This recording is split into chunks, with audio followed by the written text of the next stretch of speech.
1970 সালের 8 অক্টোবর ভারতের দিল্লিতে জন্মগ্রহণ করেন গৌরী ছিব্বর, যিনি আজকের গৌরী খান।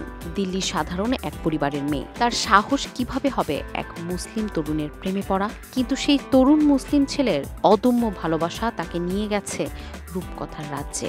সেই তরুণের নাম শাহরুখ খান। আর তাদের প্রেমের গল্প আজও বলিউডের সবচেয়ে রোম্যান্টিক বাস্তব কাহিনীগুলোর একটি। একটি বিয়ের অনুষ্ঠানে গৌরীকে প্রথম দেখেন শাহরুখ খান। সেই প্রথম দেখাতেই ভালো লাগা ও ভালোবাসা হয়ে যায়। গৌরীকে এভাবে ওভাবে ভালোবাসার কথা বোঝাতে চেষ্টা করেন শাহরুখ, কিন্তু সাড়া মিলছিল না। এক পর্যায়ে শাহরুখ চিঠি লিখতে শুরু করেন, কিন্তু কোনো চিঠির উত্তর মেলে না। কারণ শাহরুখ মুসলিম আর গৌরী হিন্দু ধর্মের। দুইজন দুই ধর্মের হওয়ার কারণে শাহরুখের প্রেম প্রস্তাবে গৌরী রাজি ছিলেন না।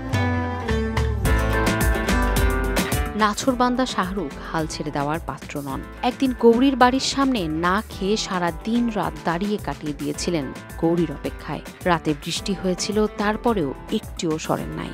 সেই দৃশ্য গৌরী দেখে পরের দিন সকালে তার কাছে আসেন এবং শাহরুখকে বলেন, তুমি বাড়ি ফিরে যাও, আমি তোমার চিঠির উত্তর দেব।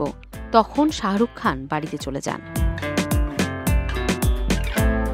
শাহরুখের চিঠির উত্তর দেয়া শুরু হলো। প্রেম পৌঁছে গেল চূড়ায়। কেউ কাউকে ছাড়া 1 মিনিটও থাকতে পারে না। হঠাৎ একদিন গৌরী উধাও। তাকে কোথাও খুঁজে পাচ্ছেন না শাহরুখ।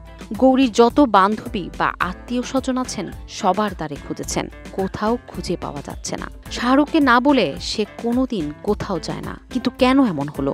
শাহরুখ দিন রাত কাঁদতে থাকে। তখন শাহরুখের মা বলেন, এভাবে কাঁদবি না, দেখবি ও একদিন ঠিক তোর কাছে আসবে।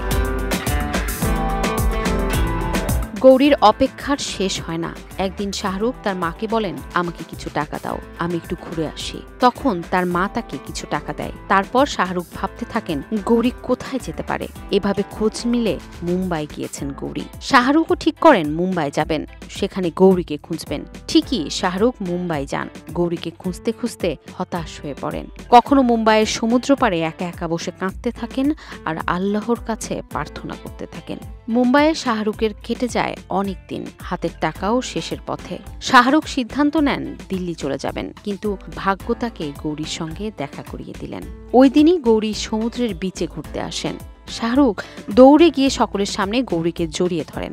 গৌরীকে জড়িয়ে ধরে হাউমাউ করে কাঁদতে থাকেন। শাহরুখের প্রশ্ন, তুমি কেন কিছু না বলে উধাও হয়ে গেলে? শাহরুখের প্রশ্নের উত্তরে গৌরী বলেন, তুমি মুসলিম আর আমি হিন্দু, তাই আমার বাবা এই বিয়েতে রাজি নয়। তখন আমি কাউকে কিছু না বলে মুম্বাই চলে আসি এবং এক আত্মীয়র বাসায় উঠি। অনেক দিন হয়ে গেল, তাই বিচে ঘুরতে এসেছিলাম। শাহরুখকে গৌরী আরো বলেন, বাবা মাকে রাজি করাতে পারবো যদি তুমি হিন্দু রীতিতে বিয়ে করো, কিন্তু আমি জানি তুমি তো রাজি হবে না, তাই নিজেই একা বাসা থেকে বেরিয়ে আসি। শাহরুখ বলেন, তোমার বাবা যে রীতিতে বলবেন আমি সেই রীতিতেই তোমাকে বিয়ে করব। এরপর তারা দুজনে ফিরে আসেন দিল্লিতে। অনেক বোঝানোর পর পরিবারগুলো রাজি হয়। 1991 সালের 25 অক্টোবর হিন্দু রীতিতে হয় শাহরুখ ও গৌরীর বিয়ে। কিছুদিন পরই গৌরীকে স্বাগত জানায় শাহরুখের মুসলিম পরিবারও।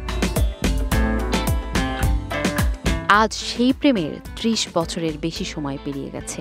শাহরুখ খান হয়েছেন বলিউডের বাদশা, কোটি মানুষের আইডল, বিশ্বের অন্যতম ধনী অভিনেতা। কিন্তু এই সাফল্যের পেছনে সবচেয়ে বড় অবদান গৌরীর, যিনি শুধু স্ত্রী নন, শাহরুখের মানসিক শক্তি, পরামর্শদাতা এবং জীবনের সহযাত্রী।